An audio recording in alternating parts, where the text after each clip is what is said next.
Hi guys, today we have got a Class 4F Steam Loco. This is by Graham Farish. This is the newer model that came in the box with the grey foam, if that helps. This is a non-runner, so I don't really know what's going to be wrong with it until we get in there. So this is a bit of trial and error, because instead of me pulling it apart, finding out what's wrong, and then pulling it apart again and showing you what's wrong, I'm just going to pull it apart as we go, and on the fly I'll show you my train of thought as we go. The first thing to do though, I'm going to remove the tender because it's actually doing nothing. It's not part of anything.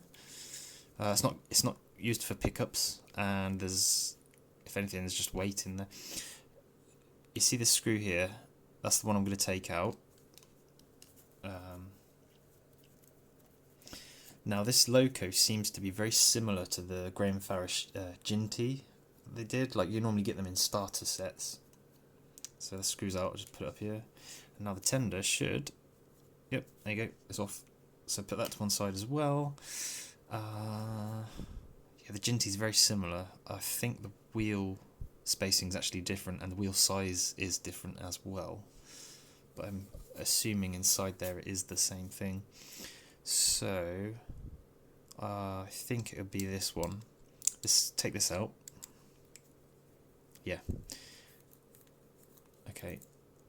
That's quite a long screw. There we go. Put that to one side, and the coupling. Yep, the coupling comes out. Put that to one side. Now I reckon. Yeah. Okay. There's a bit of restriction there. Let's see what we get.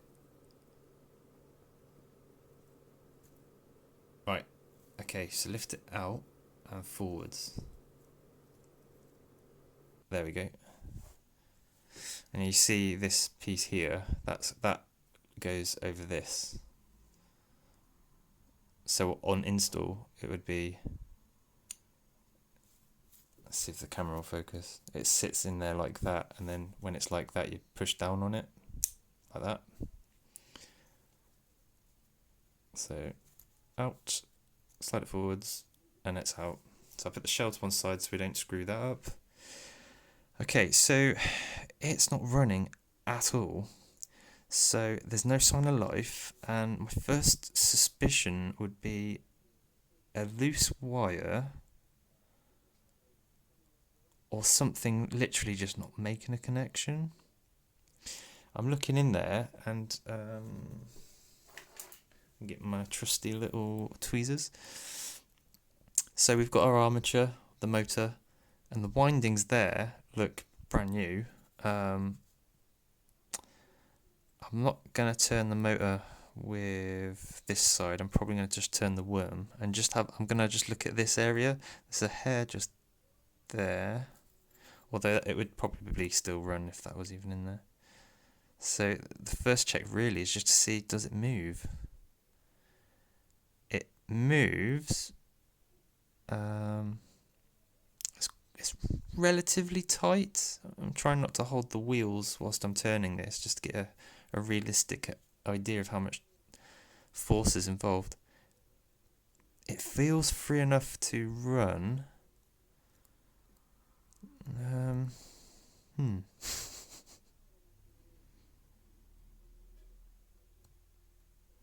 It's working as it should. What I think the next test is I'm going to do, we're going to apply 12 volts directly to the motor, and then basically I'll just show you quick on that bottom tab just there, and this one. And the more I look at this, it just looks like a Ginty chassis but with bigger wheels. It looks the same, but it might not be, so don't take my word for that. But kind of a little bit disappointed really, because it's Ginty in disguise. I wanted it to be like a super duper model, something cool. Right, so I'm holding that, I'm levitating it with this weighted hand holding thing. I normally use this for doing my soldering, but this allows me to get a 12-volt battery and basically jump start the motor and see if we've got any life. If we have, then the problem with this loco isn't the motor, it will be the pickups. So I've got positive and negative. It doesn't matter which way around I do this because it'll just go one way or the other. I'm being careful not to touch anything else. So I'll get that one on there. If this works, we have a pickup issue. If this doesn't work, we technically have a motor issue. Right, can you see, when I touch this, the motor is trying to turn, actually.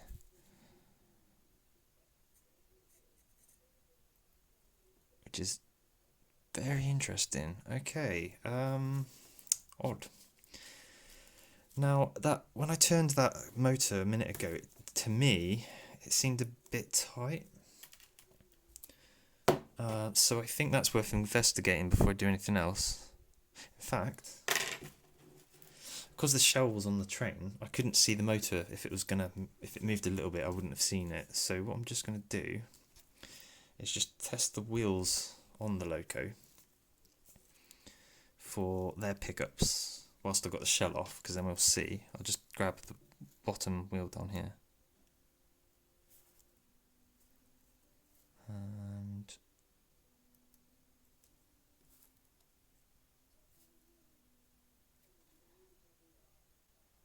yeah, I think there's more or less two problems here. There doesn't seem to be any pickup off the track to the motor, and there also it seems to me like the motor is actually quite tight, which is not allowing the motor to run free enough.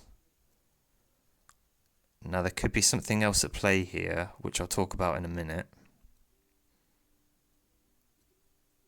I think I might find the problem actually. Right, I'm going to zoom in.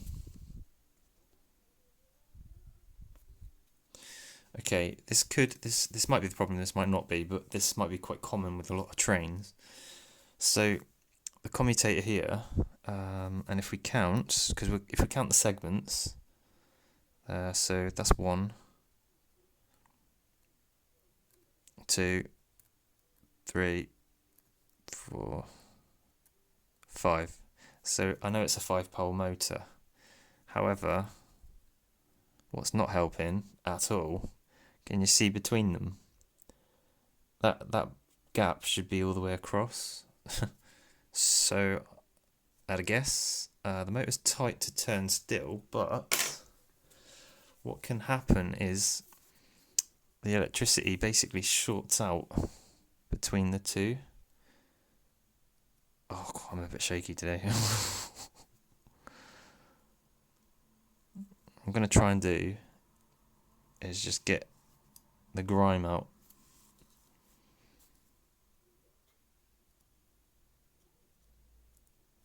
Because I'm intrigued. If I'll do this, and then if this works, like if the motor does like a full rotation, then I'll probably just pull it apart. Now I bought this as a non-runner with the intention of, well, you know, I haven't got myself like a proper Graham Farish steam train, and this came up at like 35 quid. I thought that's actually that's a good price, that. I quite like it as well. It's not too big, it's not too small. There's not a lot really going on with the linkages. And you know, the tender for me is quite big. So I'm already thinking ahead, and I'm thinking, well, if I can get the original motor working, this one, great, and I'll put a sound decoder, this is my plan anyway, in the tender. I thought that'd be quite a cool idea. And then I thought, well, if this motor doesn't work, it's not the end of the day. I can, well, it's not the end of the world even. I'll put a cordless motor in it or something that'll make it work okay. This probably isn't the best way to be doing this. What you could do instead is get an earbud and get some isopropyl alcohol, which to be honest I will be doing later anyway. and clean it all out. Can you see there's a bit of a gap now between each one?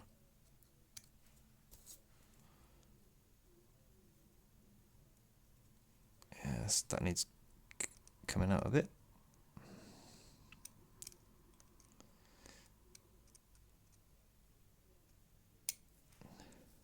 I think this loco is going to need a bit more work than what I'm showing you now, but it might just work.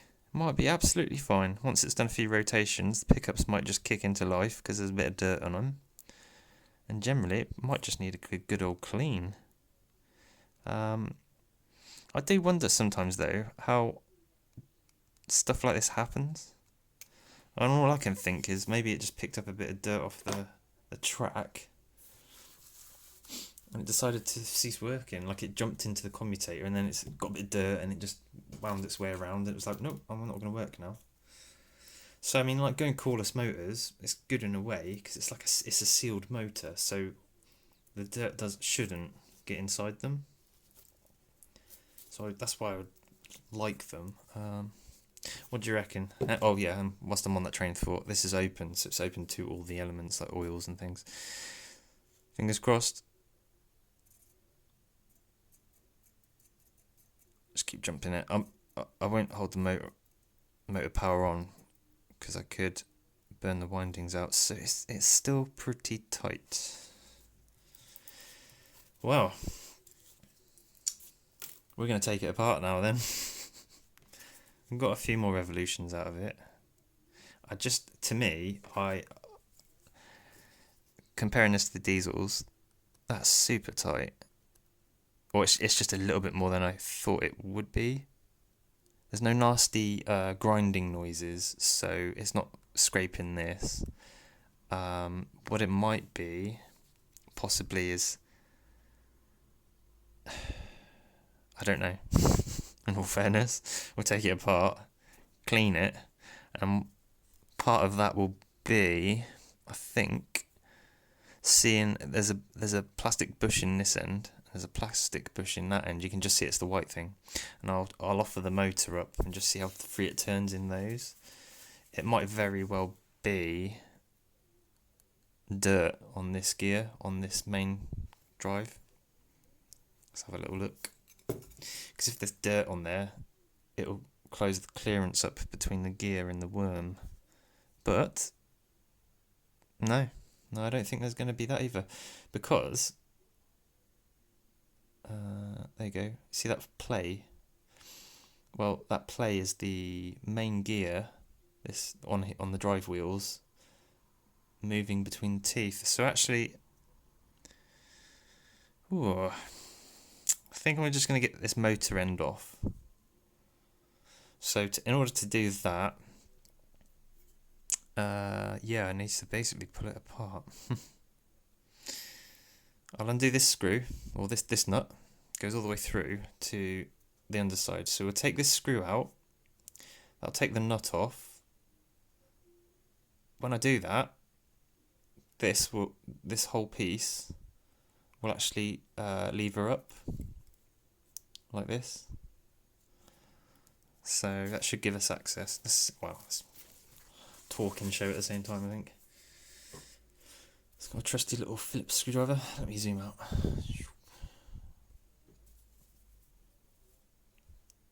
A little Phillips. And then the nut is unscrewing. There you go, it's fallen off. Put that to one side. So the screw's loose to just come out. I'm going to... let's take it out. Again, that's much the same as the Ginty that Graham Farish do. Now this should... I'm not saying this is the right way to do it, because really what you could do is take these off. They just lift off, he says. What I'm going to do is just lift this up. If this is anything like the Ginty, it should be the same. Yeah.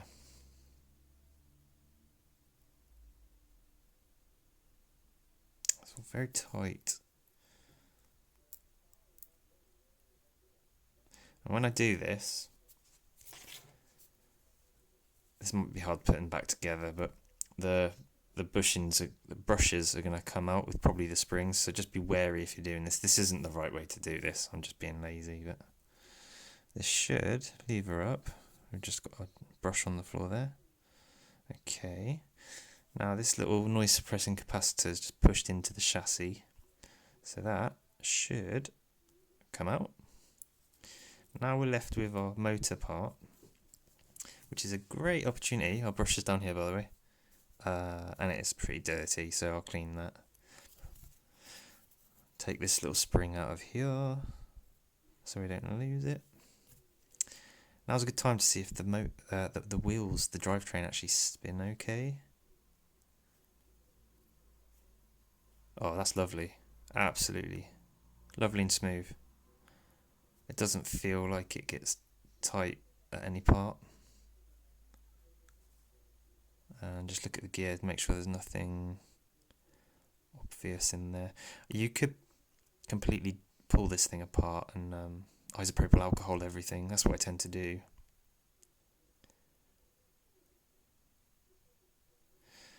But I'm quite intrigued to see this is a new one for me with this motor being so tight.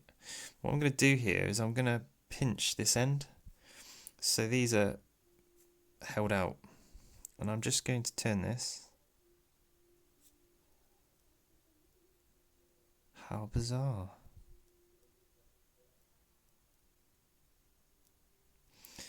Yeah, you see now, that to me that feels fine.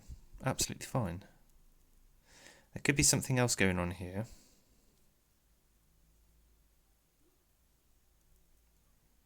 Now what can happen is this commutator, the whole 5 segments, you can see the wires are like twisted around. That can actually twist on the shaft of the motor, so it gets its timing incorrect. I don't think that's the issue here. And that actually feels fine, which is odd. I'm going to take it apart and clean it. So we've got our brush out and the spring. Next thing I think really is to take these sides off. See these bits?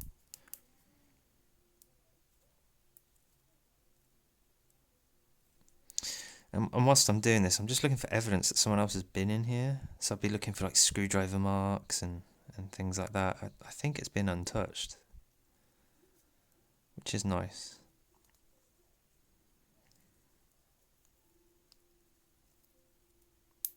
So you see that it just lifts up. There's a slim chance that this magnet was put in upside down, but again we had movement from the motor, and I don't think it wouldn't have worked even that well had the magnet been in the wrong way. Just putting all this stuff to one side, so I'll clean it in a minute and then we'll just reassemble it. I'll just show a disassembly.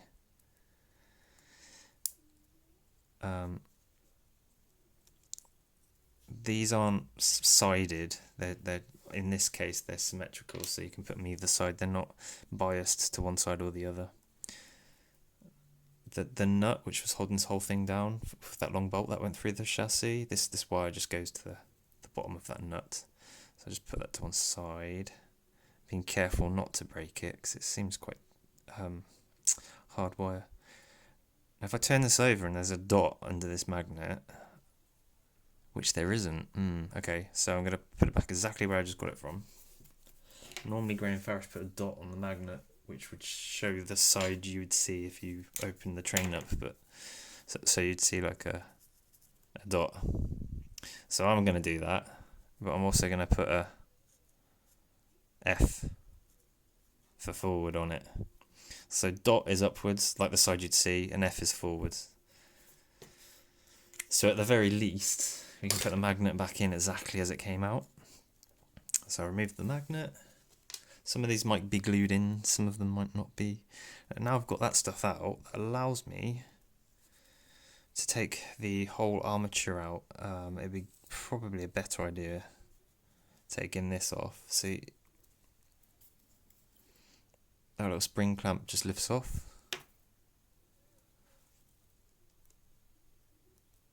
Be careful, there's a spring under it. because that can happen. So we've got the clip, put that to one side, and here's all the gubbins that would sit. I'll zoom in just so you can see the orientation. So the spring pushes against the brush, which is just on the end here, that dirty thing, which needs cleaning. So if the spring, the clamp that was holding all this in, pushes against the spring, which pushes that brush against the motor. So put all that to one side. Again, we'll clean that in a minute. I won't show you that, it's boring. I just hold all the stuff with tweezers and brush it in a pot of alcohol. So we're left with this. The whole thing here is the armature, and that actually, look at that. That spins really nicely. I'm not going to mess with this too much. The motor, other than the dirty commutator there, which I think is just an oil issue, that looks new. I mean, look at the worm as well. It's just, and look how shiny it all is. It's really sad when I see this, because, you know, why did it have an issue? We'll find out, I guess. I'm still not sure whether, you know, if this thing was screwed down in the loco and it was maybe just too well, you can see it. I bet that's the problem, actually. This plastic piece here, can you see how it bends up at the front? Well, if you do that screw up with that nut too tight, it's going to straighten that out, which is going to basically clamp the motor. I bet you any money that was the problem. And whilst, I'll tell you what I'm going to do. I'm going to get a Ginty and just compare. I think that's aluminium on a Ginty. Maybe. I'm hypothesising here, but let's have a little look. Okay. This is a Ginty. I'm looking at that.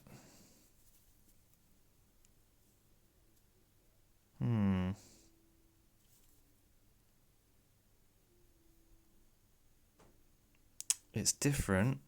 That's quite embarrassing for Graham Farish. Sorry, boys, but...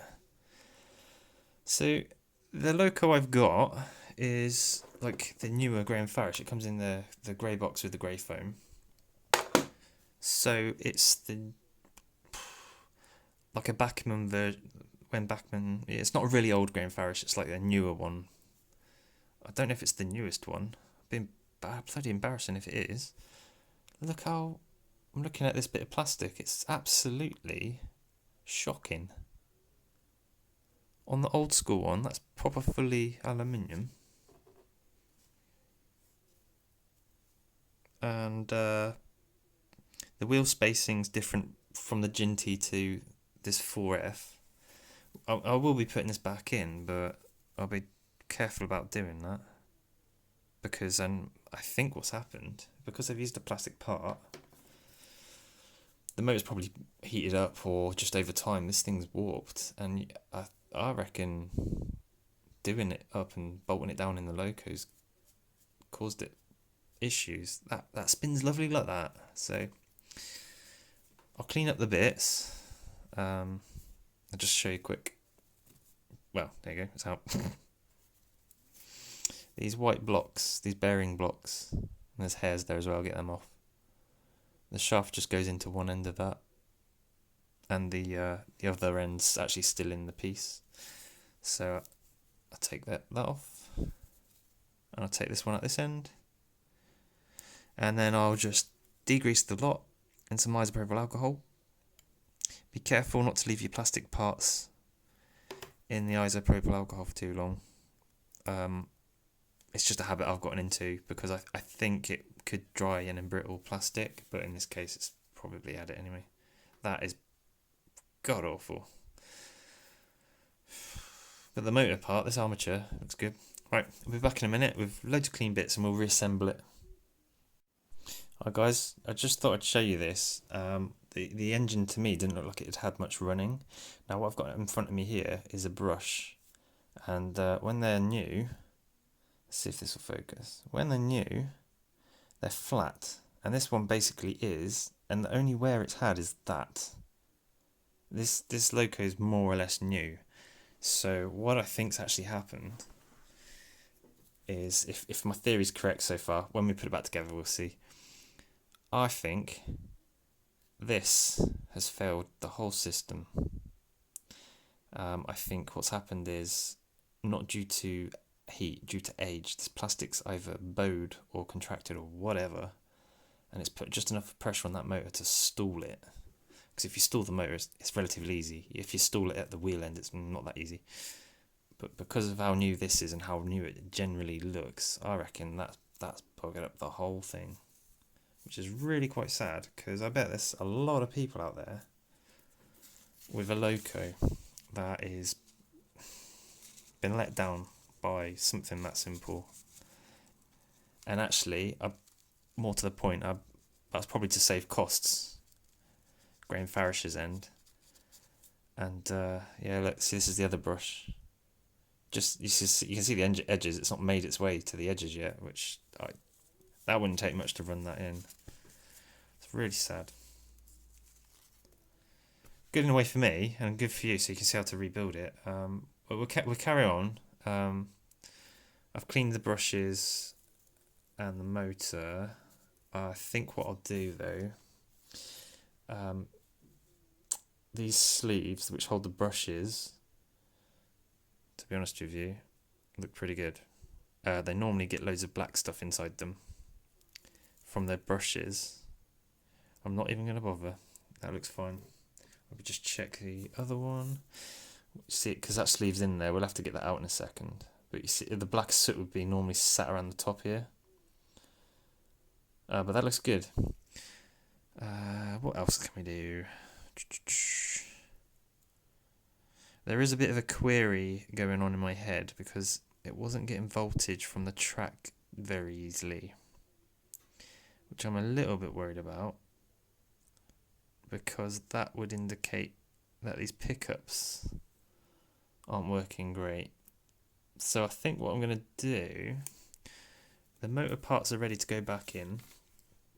So this is the motor cleaned up, which that looks brand new pretty much. All the sludge has gone from in there, so that'll go back in later. Put this stuff to one side. I'm going to just pull the chassis apart because it might literally be oil. Oil is the biggest contender of failure. So there's only one screw left in it, so I'm going to assume that's the one holding it all together. So we'll take that out. Bear in mind at this point, if we take anything off, which way stuff kind of is. I've got a video for reference here, so I'm just removing that screw. This is which part is that? This is the front part of the engine. So as I'm taking stuff apart, I'm laying it in front of me. I'm laying it off screen in front of me in the way that I'm taking it apart, and I'll just leave it in bits on the desk and clean them individually. So this is the first part.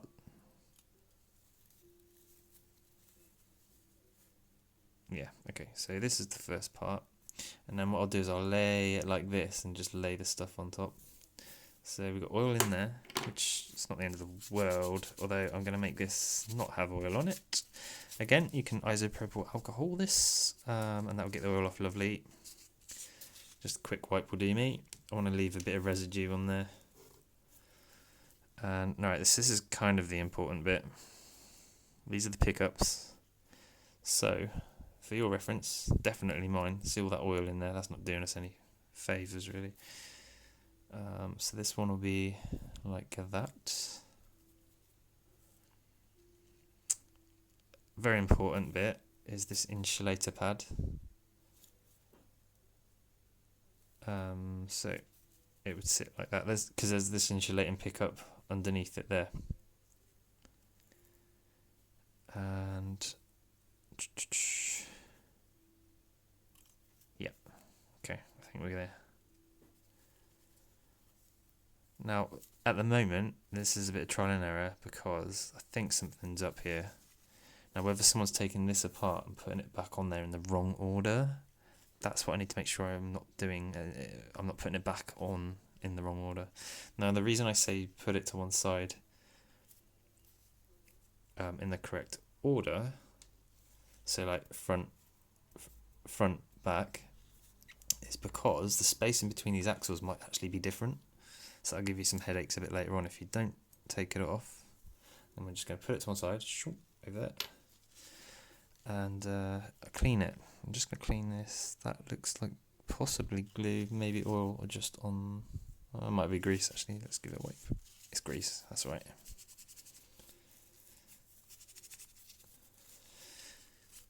That looks suspiciously like super glue. Is it? Maybe not. Might just be bad casting. Yeah, I think it's just bad casting. It's not super glue. So overall, I don't think anyone's been in here, which is nice for change. Not getting someone else's bad work. Right, so that's this bit. Again, isopropyl alcohol it if you want. I'm not going to. Mainly because it's mine and not somebody else's. If it was somebody else's, I'd do a proper job. Take this off. I want to get most information out in shortest amount of time as I can. So then that sleeve would come out. We're going to leave that. No, we're not. It's just falling out. Dope. Actually, why that's off? We'll put that all to one side. Right, so this is our chassis. Boom. The reason I've taken all the bottom bits off as well is just so I can put the motor in the correct order. So this is the cradle to hold the motor. This is the back end of the engine. I'll zoom out here. Okay, that might be a bit better, not in your face. So the idea of this is this would be holding the motor and it will slide in and then get bolted down.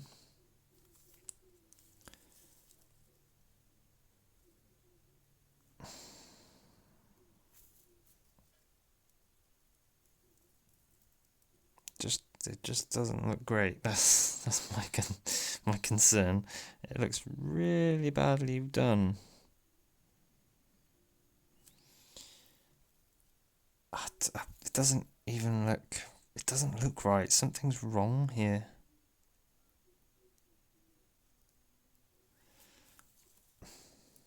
Because I'm looking at this, and then I'm looking at this. Can you see that? Can you see how that's really meant to go in there? Or does it? It just looks... Unless someone's put the wrong bit on it, but that's meant to sit in there. Cool, blimey. Or is it? Have I got this completely backwards? Nope, he hasn't.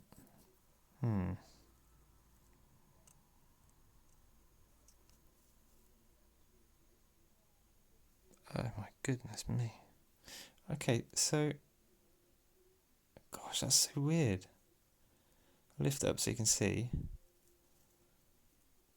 How bad is that? I mean, it actually fits really well, but it's like offset. So, I'm kind of starting it and finishing it.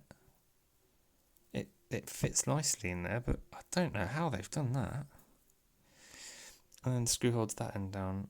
So my concern was this might have bowed, and it was putting a bit of resistance on the motor. I'm not overly sure now. So the steam engine side of things, really, we're in diesel territory here. I'm quite familiar with all this sort of stuff. The thing with the steam stuff, things like that, when you lose the phase, so I'll be really careful here.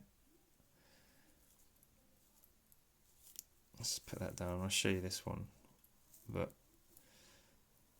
so that wheel there is 90 degrees offset to this one here. I'll turn that back so I don't lose orientation. That's really important. If you've got one of these wheels, that's why I spun it up earlier and felt that it was free. If you've got one of these wheels that's slightly clocked at, say, I don't know, 82 degrees and not 90 degrees from the other wheel, The loco might run, but what it will do is it'll be very lumpy. So when I see steam loco going around a track and it's lumpy, straight away it's like, oh well, one of those links is like, one of the wheels is out of sync. And it can be the smallest like degree, and it really throws them off. So I won't mess with it too much. I don't really want to touch it. But the idea, what I'm going to do on that is just degrease the inside of the wheels so the pickups have got a nice clean contact. I think what we're going to do is put this motor in. So we need our armature 5-pole. If you've got a 3-pole, you could upgrade that by literally just putting in a 5-pole armature. You get more torque, so it'll go a bit slower. I think, yeah, actually overall you'll probably just get more power, but definitely get more torque lower down. I've swapped out a few. I had a Class 43 HST that I swapped a 3-pole for a 5-pole, and it just changed it dramatically, which was nice. So we've got our bearing blocks here. So slide them on the end first of each end. It's going to be a bit fiddly.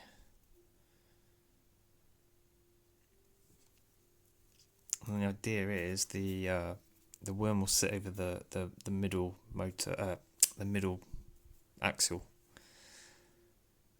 And just looking at this, I should have probably taken note before I took it apart, which I didn't. Let's have a little look. Now one end's rounded and one end isn't.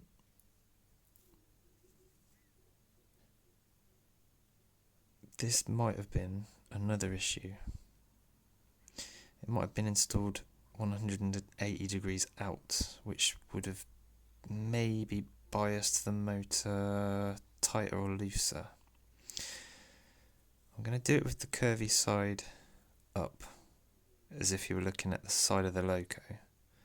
So curvy side in first. Now the reason I'm doing this first, I should have taken note. I could look at the video, but I'm being lazy. If this doesn't work, I'll turn it 180 degrees.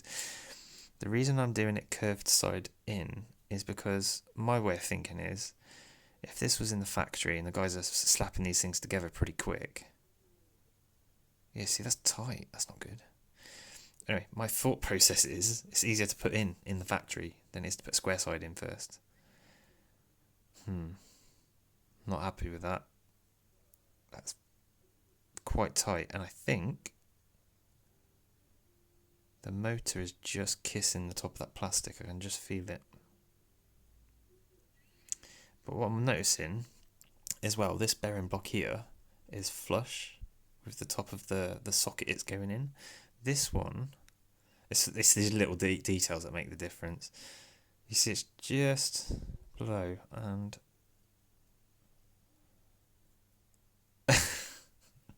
you see what I did? Nothing. Lovely. What is going on? Do you know what? I think this is just built bad. The fact that I can move this as well isn't filling me with confidence, because I'll tell you what it is. Yeah. Because it's springy and it's not an aluminium piece, it's basically springing shut, and it's putting a brake on the whole armature from the shaft of the armature. So it spins lovely, and I'll just tighten it in the loco, and I think that's the issue there. Pretty certain. The way to fix that, I reckon, would be to file probably 0.2 of a mil off the end of this shaft on the armature. What I'm going to do though is not that yet. I'm going to put this back in and see if me taking it apart and putting it back together has made it better. So this ends in.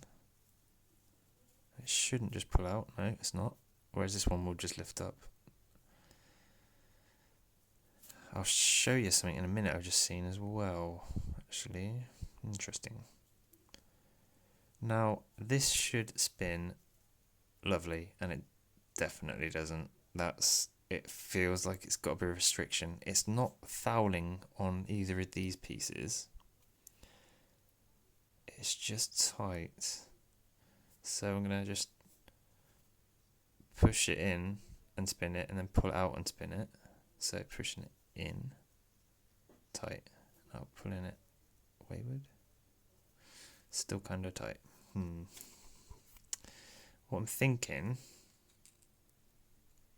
is this is such a, I don't know why they use these. I bet there's loads of these locos that got this issue. I'm going to use a screwdriver to lever the whole thing like apart. So the idea is when I do screw up, I'll lever it apart like this.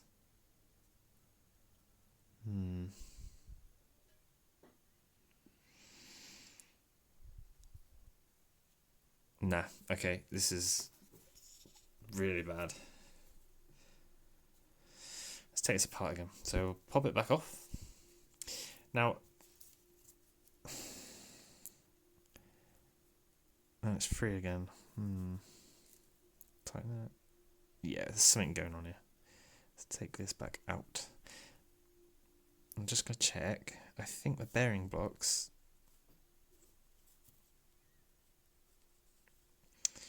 Yeah, right, I'm going to cheat here. Now, instead of me filing the shaft down on the armature, I'm just going to drill that hole out a bit more. With my trusty drill bits. And the reason I'm doing that is so I don't have to cut the shaft down on the motor. And another thing I just noticed is the motor doesn't float. It's rock solid in the middle. I don't know what size this is. Not that. Oh, is it? No, it's not that size. We won't use that one. We'll go down one. I want to show you everything because this is how I work. Let's do it tight. I just happen to have a load of drill bits next to me. Don't worry if you don't. And don't stab yourself like I nearly just did there. That would not be good. Alright, drill a hole all the way through. And that way, if you have this issue, you can kind of just copy what I'm doing. Because you'll see in a minute whether this is any good. I haven't got a reamer-y type thing, whatever it's called either. I'm literally just opening the hole up on it. I think if memory serves me correct, the Class 43s that Graham Farish did, and they were also on like DMUs, had this same kind of arrangement with these bearing block things. Alright, so on the back side I've opened the hole up and followed out the back, and then the front is untouched by me, so it's still got the correct tolerances for the motor. So I'll just put that on there. So now it goes all the way through. I'm just going to open up a touch more because I can feel it with a bit of resistance. There's no extravagant tools really I'm using. It's this finicky, or the slightest adjustment. Like we're talking, that's probably 0.1 of a mil, if that. That was stopping this motor from turning. Now, that goes in, nice, free to move. The reason I've chosen to do this end is because then it brings the motor that way a bit more. And earlier on I noticed the brushes were sitting quite close to the edge of the commutator. This might not work, but let's see. I'm actually going to put this in first. Like so. That's really cheap plastic. Not impressed. Not impressed at all. I guess though when they work, they just send them out.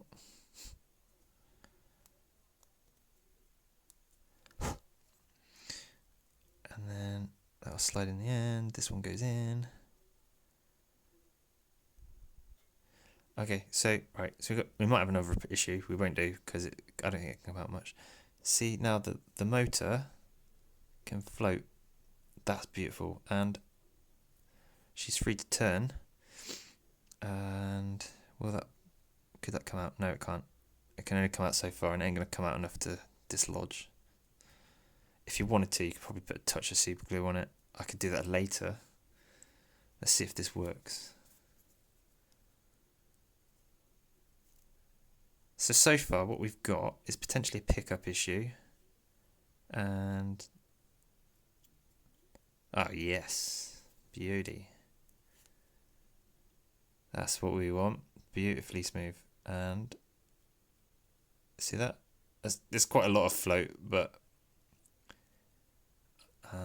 we're good. We are good. You could, if you wanted to, I think it's like a 2mm shaft. You could probably put in there probably like 3 washers, just so that it can't go too far that way. But even with it going all that way, that end's still going to be on the brushes on the commutator. Hence why I did this end and not that end. So I drilled this one end out, so it can, if it goes that way, the brushes still aren't gonna hit on the commutator, so it can float. It's free to turn. We'll find out when I do screw up, but it looks promising. And then when we put the brushes in, they won't hit anything, even though it's still able to float. All this will mean is when you go forwards and backwards with your power, it might make a little click noise. I doubt it. Not going to be very noticeable. Beautiful, right? What we got next? I think we'll just loosely keep that together because that's how we want that. Or do we? Ooh. I think the next thing to do is to... tricky. We're going to put this brush in, which could be a bit fiddly because we've also got to put the bottom of the loco on at the same time. So whilst keeping this somewhat together,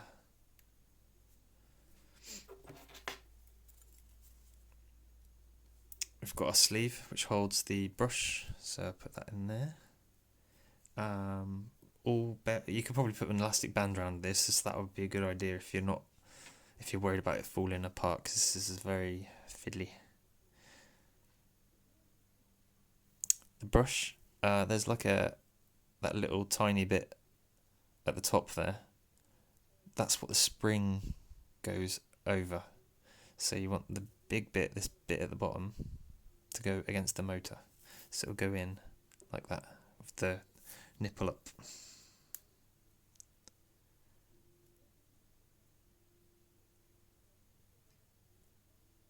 I've got to say, I'm not terribly impressed with this logo. The sleeves are quite loose as well. So you've got your brush in there, inside the sleeve, and then you want to put your spring on. So the spring will then seat over either side, like over the nipple. So it centers itself. The next thing we want to do is go for our clip.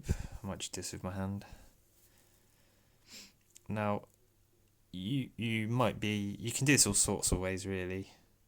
You could put this in, but then then put the motor on. But then what you're doing is trying to line up the motor with the brush, and it's far less risky doing it this way. And that's on and in. I'm just holding it together so it doesn't come apart. You can see there, our brush is touching the commutator, and the float,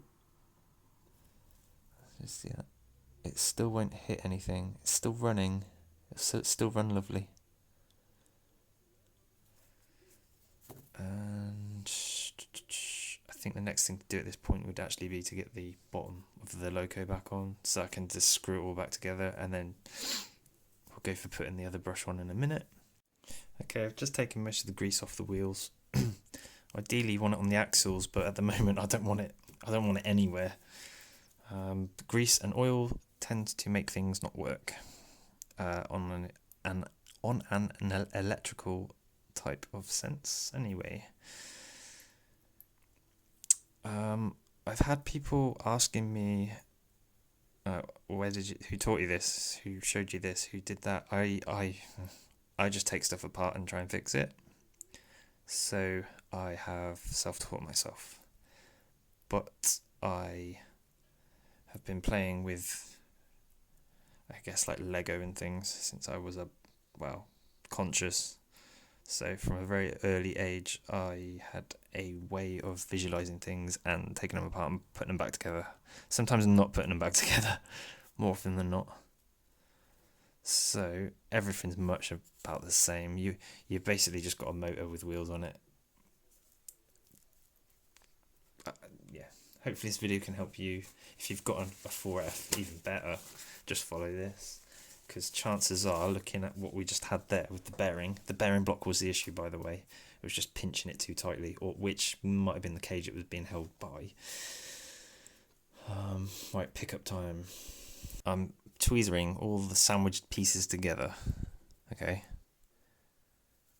And I think this will work way better. So I put the tweezers in a place I think there's going to be a gap between the wheels. So we get one side in, the back side.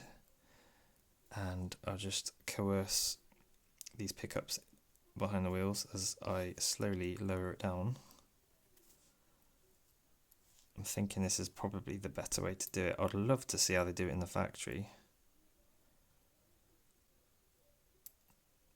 because it is very delicate. I wonder if they've got like a type of funnel that you put over the wheels. It should go in.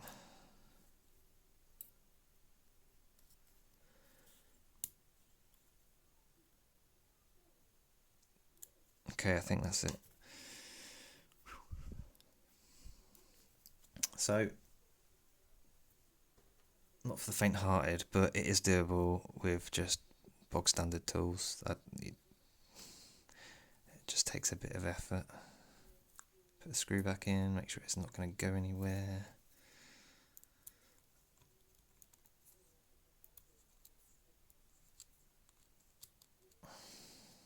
Okay, check again. Right, so now all the pickups are exactly where they should be. What I want to do is get this screw in that goes all the way through. But in order to put that on, I need to put this brush in, which means we've got to put the sleeve on, which means I have the sleeve here. I just take the spring out, so that's not going to be an issue. So it's the sleeve first. Sleeve and top.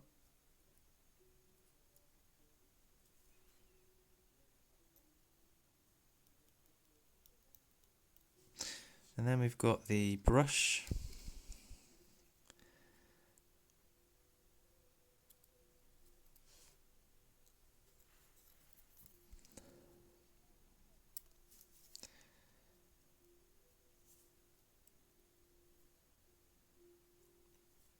And then it's the spring.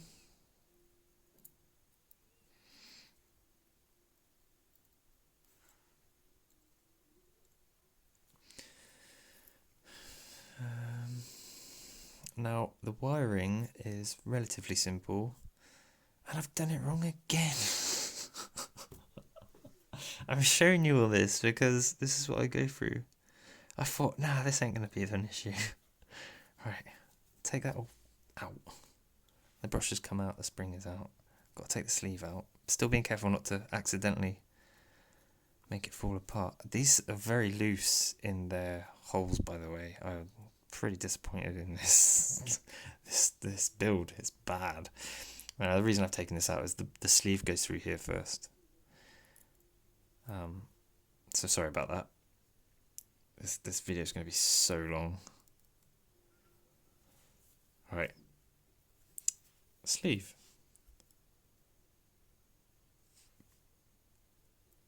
Brush. Oh.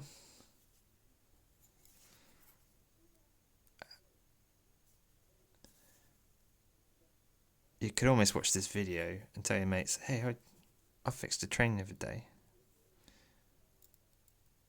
And now you know, oh yeah, if they ask you questions about, how did you do this, how did you do that, you can just tell them, no, I've shown you how to do it.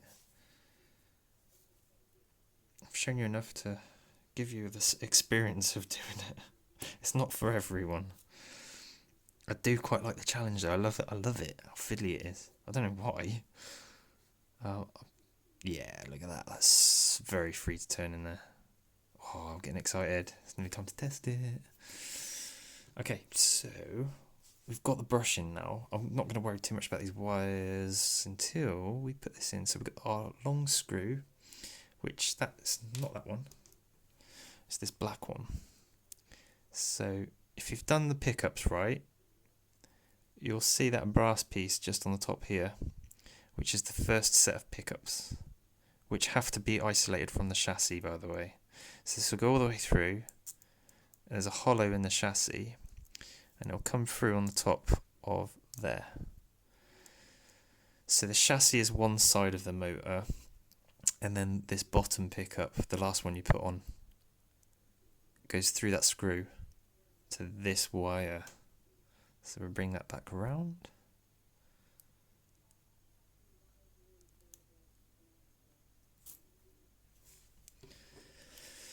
Let's put this little nut on. Little nut job.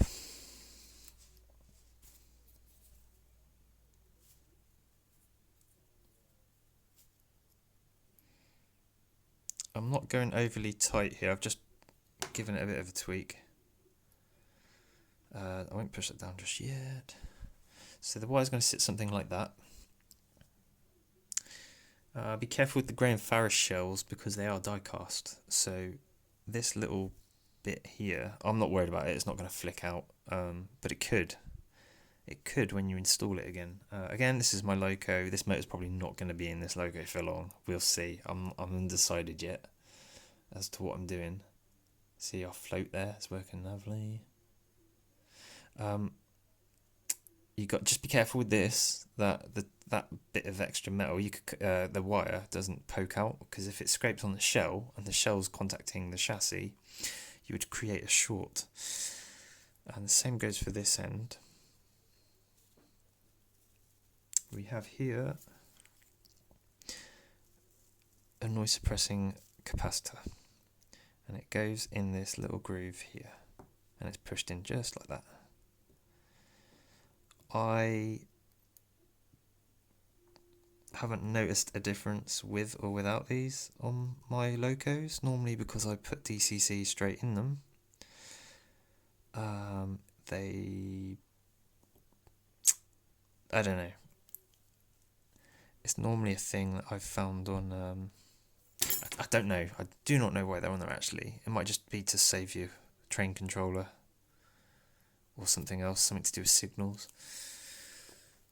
Anyway, if it's, I'm just putting it back on there because it's on there. I don't think it would be too bad if it wasn't on there.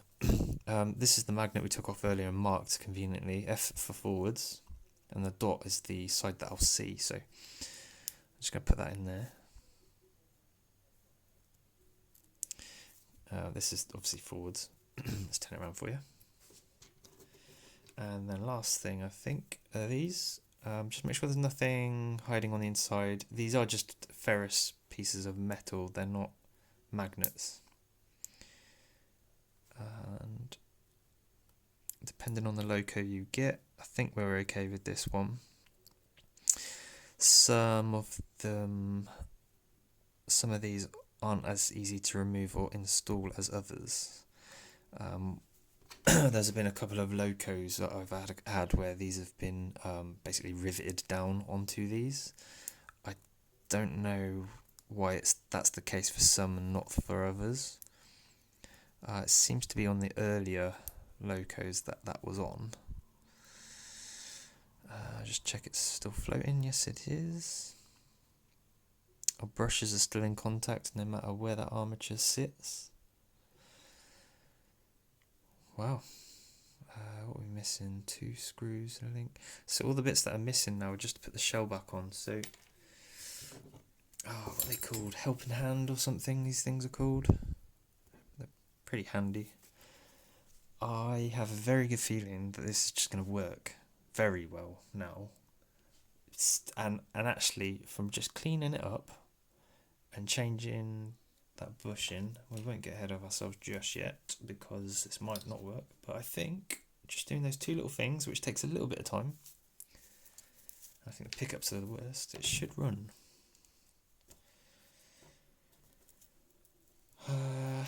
We'll test directly on the motor first.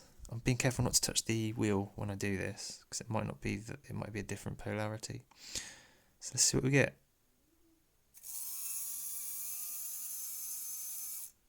Wow, I think that works, doesn't it?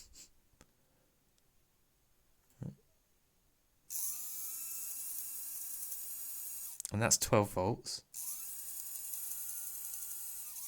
Seems pretty happy. Try it backwards.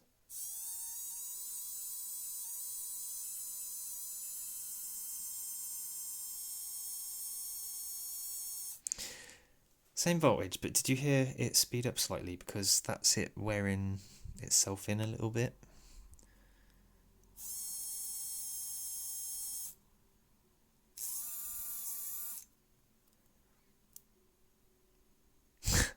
And if you saw that, I just touched the wheel there, which means that wheel is a different polarity to that contact patch.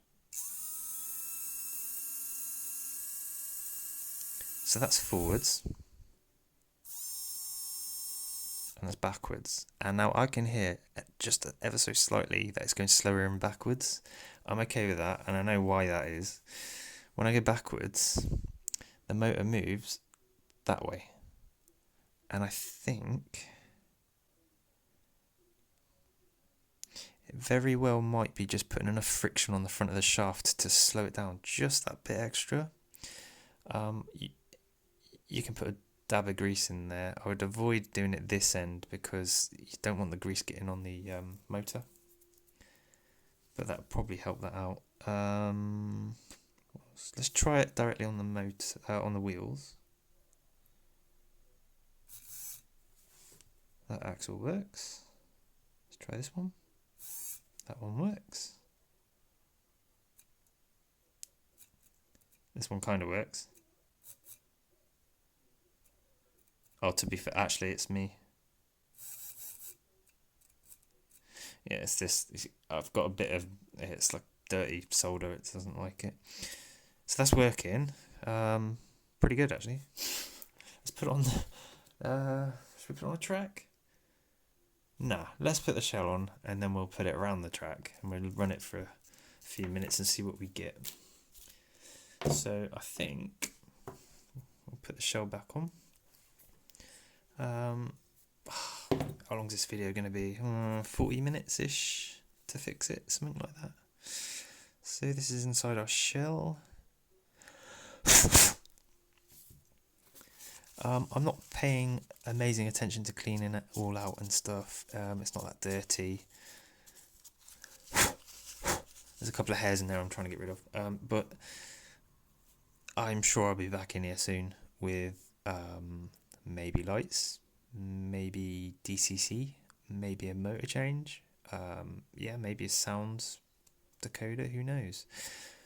But I'm pretty sure I'm going to come back into this loco, so I'm not overly fussed about it being immaculate. I'm just putting it back together. So, long screw on the front, so it goes through the coupling into the body. So if I do this up, the whole thing is secure in the body. As far as locos go, that was a nice one. That, or different, shall we say? It wasn't. I think the worst thing out of all of this is them pickups. I've been very lazy here today. I should really clean this tender up, I think. I just want to see it going around the track. I want to see it going round. So we've got a tender at the back. This is a bit fiddly.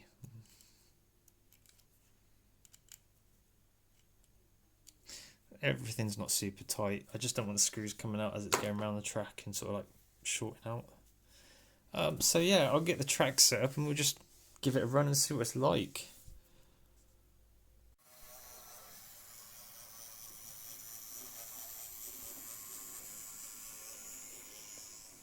Heard that just then and it sounded a little bit grindy, so I investigated it. And basically the motor was moving. That float was just a little bit too much, so what I did is I packed it out with an old bearing block from a Graham Farish loco, so it fits over the axle of the motor. I just minimised the float a little bit, and that's fixed the grinding issue. So I'll show you what it's like with a touch of float, but not as much as I did show you. So I'm hoping you watch this whole video. But yeah, she's an absolute beaut, actually. Runs absolutely fantastic. What I'll do off screen is actually take that tender apart, and if I decide to put a decoder or sound decoder into this model, what I will do, obviously with lights, it's got to be done in it, I shall do another video, but I'm just leaving it open-ended because I know a few of you were after seeing inside a Steam Loco, and this one really, I'd need to get a bigger Loco really to have more links to play around with, but out of all of it, I think the pickups are the trickiest bit. So I'll get on with the running videos now.